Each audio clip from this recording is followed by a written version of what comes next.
What happens when one of the biggest rappers alive tries to step into the shoes of Tupac Shakur, but ends up looking like a cheap imitation instead? And what happens when the most feared figure in hip-hop history, Suge Knight, personally calls you out for it? Add to that getting humiliated in Europe, chased out of hotels, and turned into the internet's favorite punchline, and you start to see just how bad things have gotten for Drake.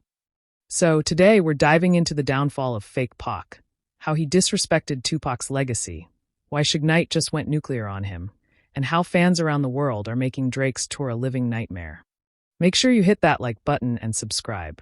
I would really appreciate it. It all started with something that might seem small at first glance, a chain. But not just any chain. We're talking about Drake parading around with what he wanted people to believe was tied to Tupac's legacy. A supposed replica of a piece that symbolized Pac's identity, his presence, his flag in the rap world. Except there was one massive problem. The chain was fake. Not just fake in quality, but fake in meaning. And when you're dealing with Tupac's name, that's not something you can play with. Think about it. Tupac's jewelry wasn't just about style. It was about symbolism, loyalty, and representing a cause. For Drake to flash around a knockoff was like waving a counterfeit championship ring in front of the very people who built the league. Now, it's one thing for fans to clown you online. It's another thing entirely when Suge Knight, the man who oversaw Death Row Records, steps into the ring. Suge recently spoke from prison during an interview on the art of dialogue. And let's just say, he didn't hold back. In his words, the chain Drake was flexing was absolutely not Pac's chain, not a Death Row chain, and definitely not anything with real history behind it. Suge even laughed at the idea, saying that whoever sold Drake that piece outright hustled him. And remember, this is Suge Knight we're talking about. The same Suge who once allegedly had Vanilla Ice dangling off a hotel balcony. The same Suge who built an empire around fear, loyalty, and respect. If he's calling you out, you already lost. Some people might ask, okay, but why does a chain matter? The truth is, in hip-hop, jewelry has always been more than decoration. For Pac and Death Row, the chain was like wearing your colors, like flying your flag in enemy territory. Suge himself explained it best. When he created the Death Row chain, it wasn't just about luxury. It was about identity. You couldn't just tuck it in your shirt. Wearing it meant you were certified. You earned it. So, when Drake tries to cosplay with a knockoff, it's beyond embarrassing. It's disrespectful. And the people closest to Pac, from his friends to his family, have been crystal clear. Drake is not cut from that cloth, no matter how much he tries to copy the look. This isn't even the first time Drake has been called out for disrespecting Tupac. Remember when he dropped that AI-generated tailor-made freestyle, where he used Tupac's voice to diss Kendrick Lamar? The Tupac estate didn't just criticize it, they legally forced him to take it down. That wasn't Kendrick's doing. That was Pac's family stepping in, protecting his legacy from being misused. Imagine being told directly by Tupac's estate that you're not worthy of speaking in his name. That's about as humiliating as it gets. Meanwhile, Kendrick Lamar, the very artist Drake has been trying to outshine, has had Tupac's full cosign since the beginning of his career. Even Tupac's mother, Afeni Shakur, gave Kendrick her blessing.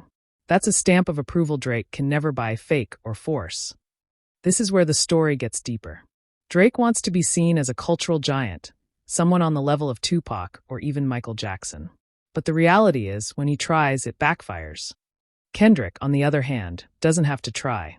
Pac's family respects him. The culture embraces him.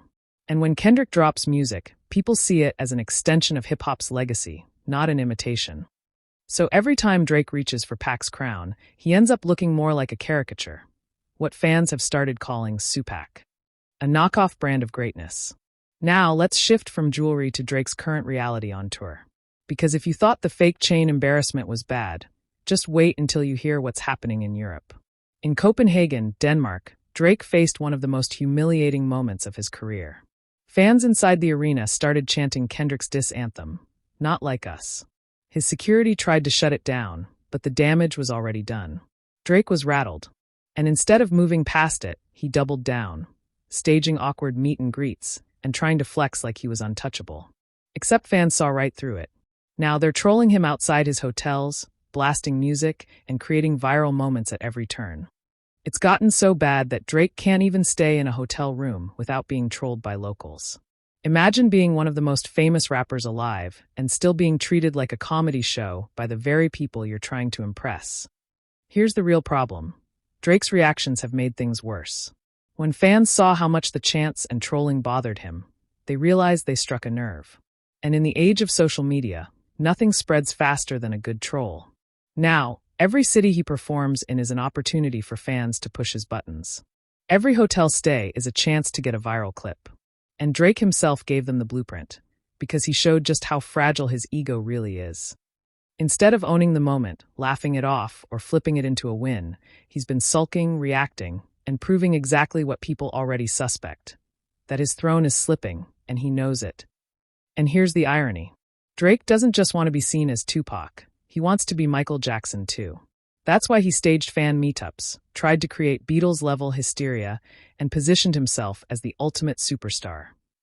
But when you try to copy greatness without putting in the real groundwork, it backfires. Instead of Michael Jackson-style adoration, Drake is getting protests, memes, and heckling. Instead of Tupac-level respect, he's getting clowned for rocking counterfeit chains. It's the ultimate fall from grace. So where does this all leave Drake? At the center of an identity crisis. He wants to be Pac, but he'll never be Pac. He wants to be MJ, but the people have turned him into a comedy act. And the worst part? He's the one fueling the fire. Every fake flex, every desperate stunt, every defensive reaction, it only makes the trolling stronger. Meanwhile, Kendrick stands untouched, respected, and celebrated.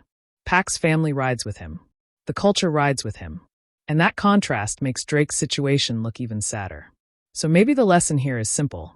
You can't fake legacy. You can't buy respect. And no matter how many chains you wear or hotel meetups you stage, the truth always comes out. But what do you think? Is Drake being unfairly targeted? Or is this all just karma for the way he's disrespected legends? Let me know in the comments below. Don't forget to hit that like button and subscribe. And as always, stay active.